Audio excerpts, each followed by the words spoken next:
What's up, guys? So in today's video I'm actually gonna check the 240. It's been raining a lot lately and I'm pretty sure some water got in there even though it has the cover and everything.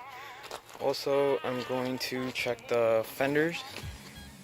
Like in my first video I talked about how the fenders they're kind of bent on the bottom, so the two bolts I can't get to, so I'm gonna try and bend that back. Let's get her started. Let's see how she runs because I haven't even started her in like a whole week. See, that's what I'm talking about. Some water probably got in there. But let's go inside and check.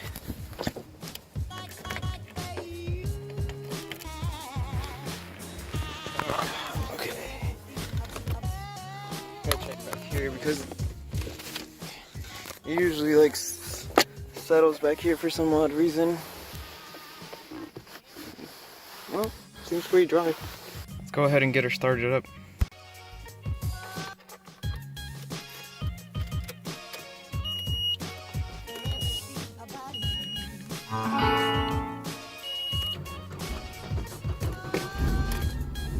Yeah, she's a little dry.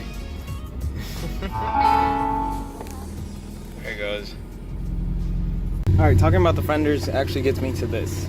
I have a big jack and I got the big little, I don't know what they're called. I'll put a link below, but this basically you put it where the fender or the line of the whole car is, where the jack up points are, so you don't bend that line, like, so you can keep it straight.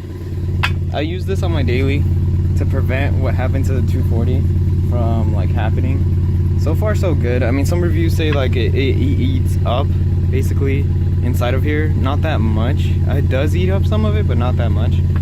But it keeps the line straight, so that's why I use it. And they also sell like the smaller one, but I'd rather be safe and get the big jack with the big protector thing. Alright, so here's what I'm working with. See how it like they jacked up. Here's one of the bolts. So I'm gonna see how I'm gonna do it. I'm not like a pro at it or anything, so let's see. The other side's much worse.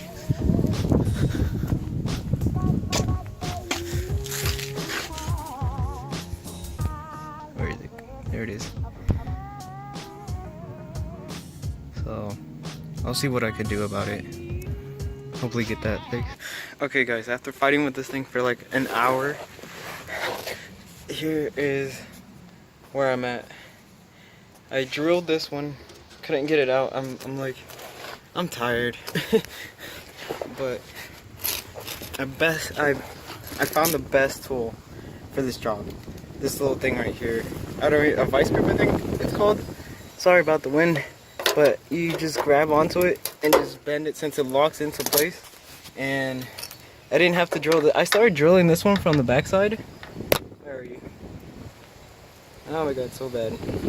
The little bolt that's on there, but now I could get my 10mm on there.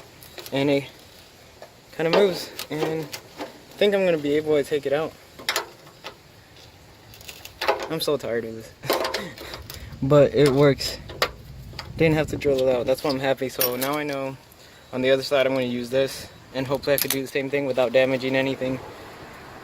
Look at this thing. Where's the sun? Look at that. It's out. And finally like try to take this whole fender off. That's what I'm going to do right now.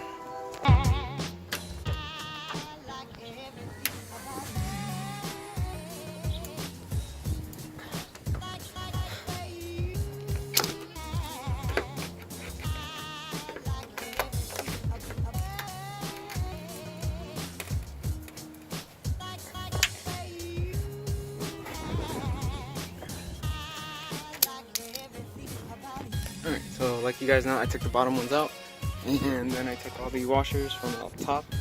There's like 3 of them.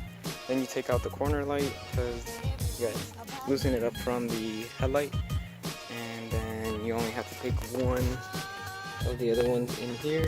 And then besides the annoying bottom part, the other most annoying one is that little hole right there.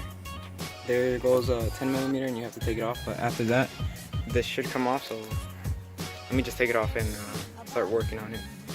Alright, so I'm working on putting the fender back on, and this is what the bottom harness looks like now, all tucked under. Let me get in there. The cable is the hood latch cable, and then the other one's the harness. So I just zip tied it to the existing holes that were already there, like on the chassis. I didn't make any new holes, and I was very careful on not tightening the hood latch cable too much, because then the hood won't close.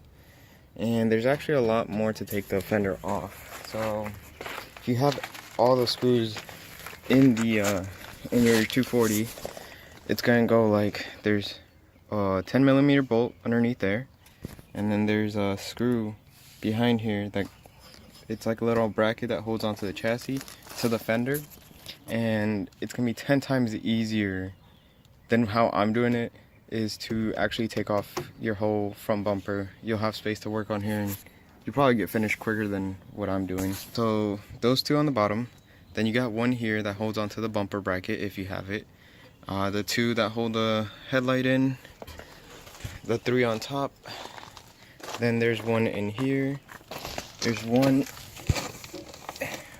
right there, and then the two on the bottom, that one of them I had to drill out, but the other one works. So that's pretty much it to get to your fender. You can see here one of the existing holes is here, but you know, everything's temporary. So that's just because I'm back on the 18-inch rims instead of the stock ones, and now I have all this room. It's not even that much room. It's like, what, 3 fingers at an angle. So having the harness up there helps out a lot.